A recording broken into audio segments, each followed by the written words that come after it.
Okay, so the project structure, I added the Pages app for simple pages that didn't have complex logic associated with them, and a global theme directory for reusable components-based templates and styles and static assets. Show the Git history. Started here with the project structure to go forward. Most of them are related to the design stage. Unfortunately, I'm sorry, I added 2 commits for the design stages. I forgot to add the compiled CSS. That is, the styling is with Tailwind CLI implementation, and outputs to recompiles to a distribution version of the style CSS. I didn't add that, it wasn't ignored initially. Sorry. The next checkpoint is shortly after that for populating from the database, and then a few things extending the model. Currently, if I refresh that, there's no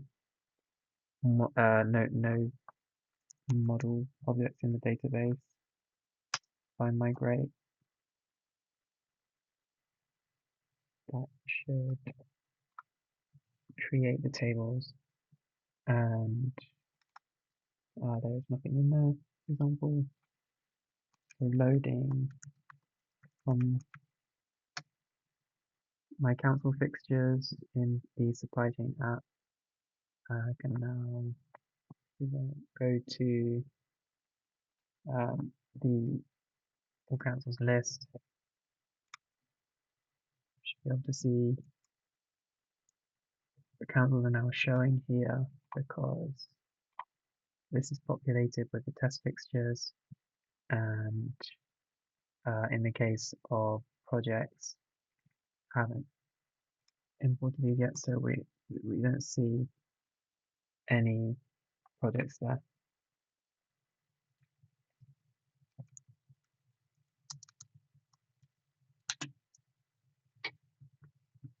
So that's what it's refresh there now, populating, and that is routed through supply chain app and projects. So anything that is just straight from the root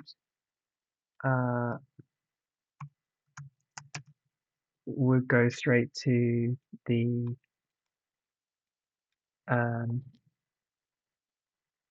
to show the URLs for my project would route straight to the Pages app in the Pages namespace.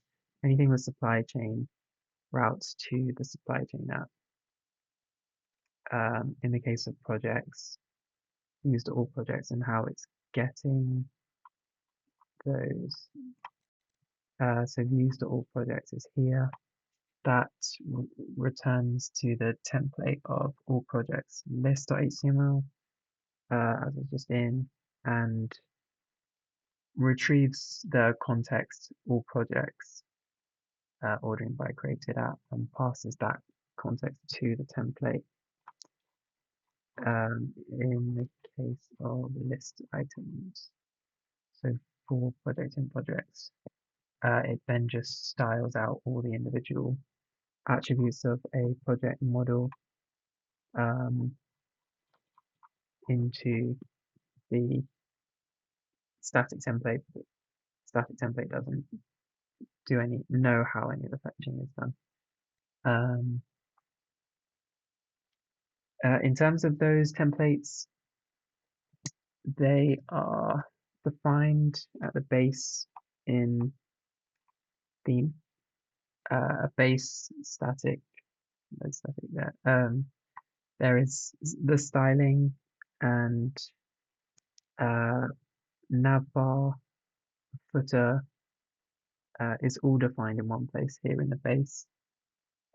One bit of JS is pulled through, and then the main class, the main content, creates a block for any future templates to place within that main content.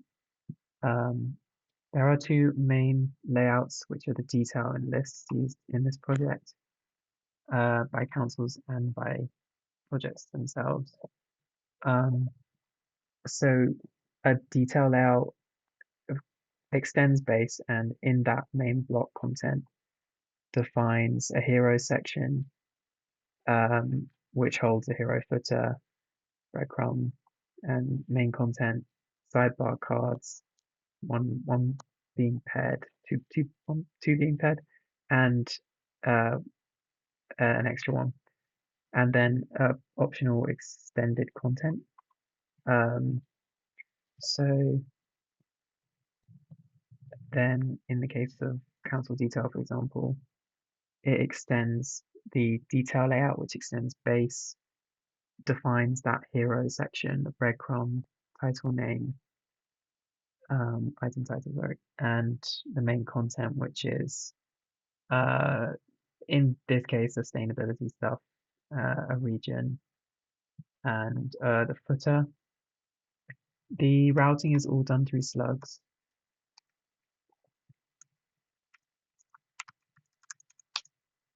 So this is effectively what that main hero section is, with all the optional stuff that gets passed through based on context. So that's all passed through here. We've got the sidebar cards, council contact, the project count related to a council, and there's the third sidebar, and the extended content on a council page uses the projects that related to a council, projects that have a foreign key to the council, and it basically iterates over those, because ultimately council detail has, through the model and the foreign key and some Django magic, a way to just directly refer to all the projects related with that foreign key relationship. So yeah, if focusing on a project detail, this same thing with the hero detail card, but in the case of a project, as can see in the URLs, the supply chain, a project, so projects are routed after a council. To get the URLs to be unique, it is constrained and enforced that like a project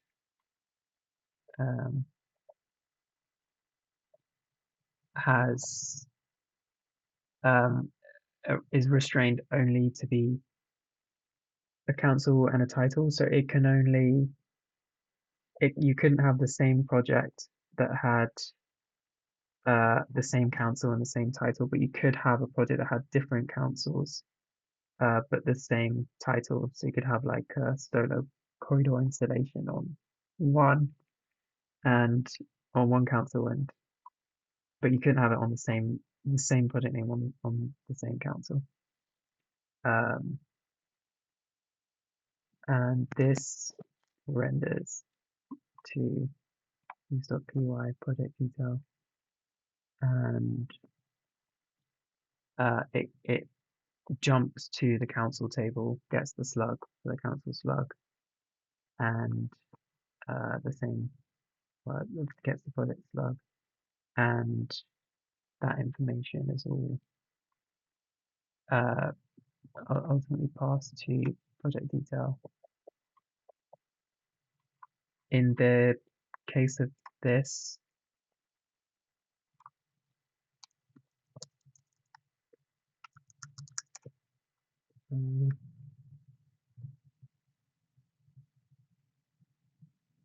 sorry.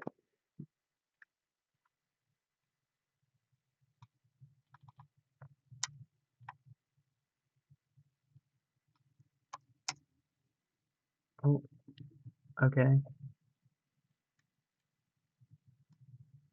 Councils are, I'm in the wrong, am I in the wrong? Nope. Oh, sorry, yeah, no, it is councils. It should route through I put let's. It should route through the council um, to the project slug of related to the council, and then yeah, should work. So different sidecards, but same format, no requirements added. Um,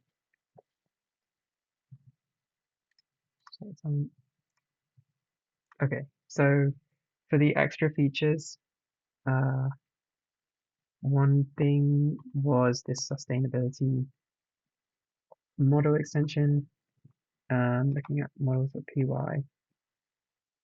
So a project has a sustainability goal and funding source mandate. Uh, so I tried to kind of implement these as enums, and models.text choices seems to be Django's or one of its best ways of kind of doing that.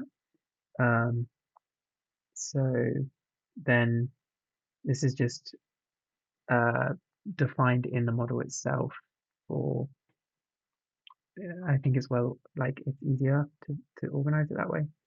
And then its choices are based on one of these, and that will show in the admin page. Um, so I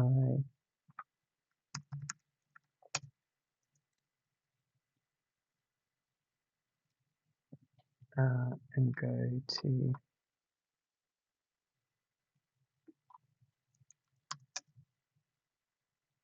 I need to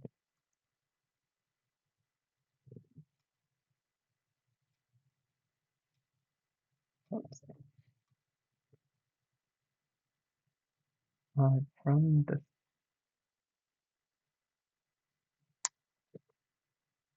okay.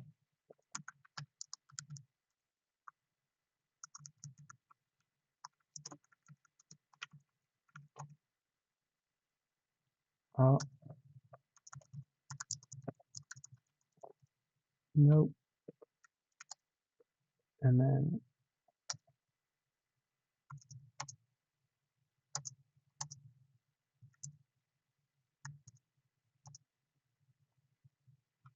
so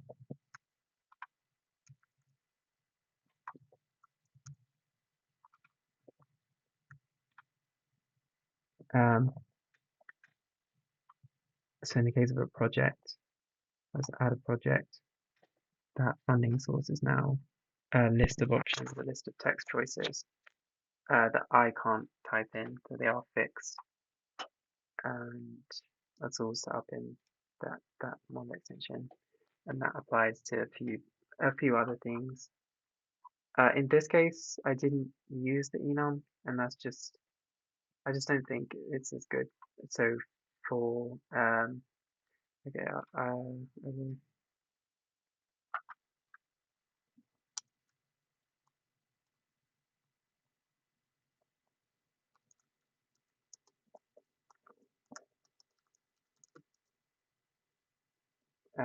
so requirements, an extra model.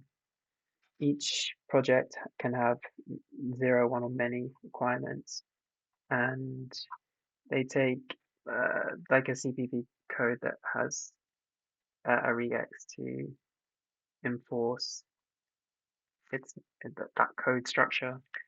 Um, and again, AutoSlug was the implementation, and there is no routing to a requirement, but if I to confirm on the routing and the constraining, if I was to try and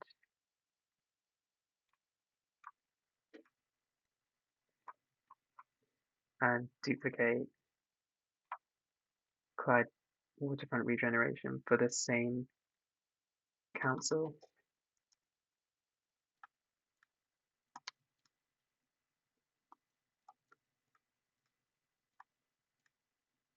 which was Glasgow, because it can't have the slug and this, it can't be the same title and council based on that constraint. It shouldn't work.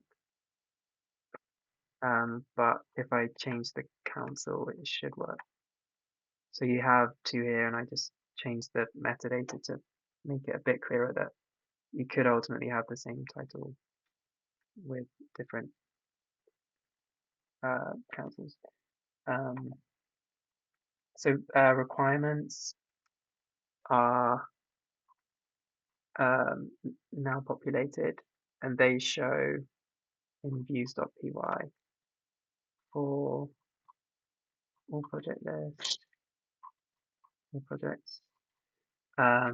It retrieves the requirements are just part of the context from a project having that relationship. So in all project lists now should see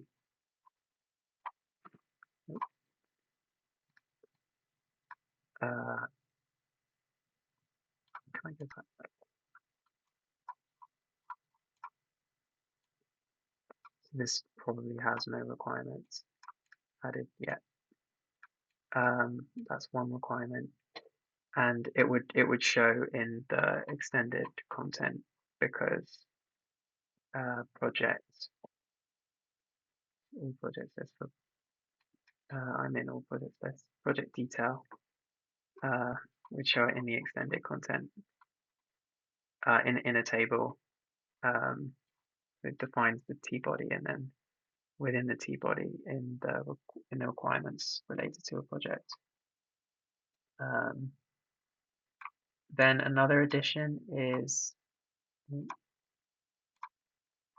that the bid system, which is defined with in the my project URLs, not my project URL, supply chain. So there is a bid model. It's very simple, but it goes off the council, the project that you're in, the requirement, and then bid for that. And place bid is here. The form that so forms is added as well. So forms is used for filtering and searching, generating query strings that link up with the views. So the views add the forms to the context of a page, and I guess quickly the so like all projects list, for example. If I put in roof and update, it generates a query string, and any projects that have roof in the title or description, which is defined in the view. So view for all projects, if the form is valid, if the query, if there is a query, if it's not just empty text, it will try and filter the projects related to the description or the title of the model itself, and then adds that to the context. The same form file defines the bid. A bid takes a requirement which gets all the associated council and project passed through, and if the request is post, it will basically route back to the project detail. It doesn't show a success page, it only shows it on the admin page. And then it passes that form through to the context. If it's not a post request, then it just sends through the generic bid form, which is defining basically these widgets, and they are wrapped in styles in the presentation layer of the the bids template. The bid form has the form, and it can in its context, and it can iterate through the fields. and basically, as far as I understand it, wrap the widgets in styles here and the logic. So just quickly in bid form, that's going to take a while to type out. This is going to be useful. So let's go to here and try to bid. So this is not a post request, so we're just getting the standard bid form.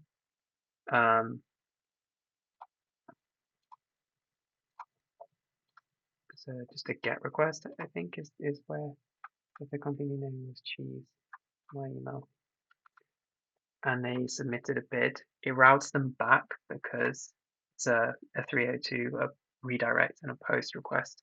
So it returns that redirect shown in the view. So the view kind of handles the logic, and then there is a success message, so I can see it here in the admin page, bid of 400, but the user is not well designed for the user. And I can see the bid here was against a hydroponic racking system, which would be linked to a requirement, which is linked to Bristol City Council and the project of a vertical farm hub. There is also one bit of JS added that is basically purely for this menu bar here. It will be hidden on extended devices, on sort of medium devices, but on smaller devices it changes to be shown and changes from flex row to flex column when it goes to mobile for the actual nav items. That is shown in a global component, which is implemented in base.html, a component for the nav bar. Here is what links up with that JS that was in the base HTML as well. It's in static source JS.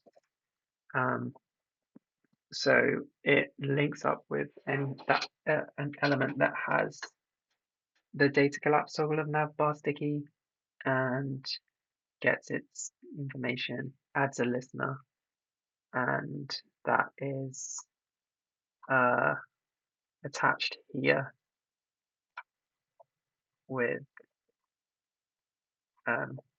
there is data navbar sticky here on the button, and the key thing being that it's hidden by default on medium and above,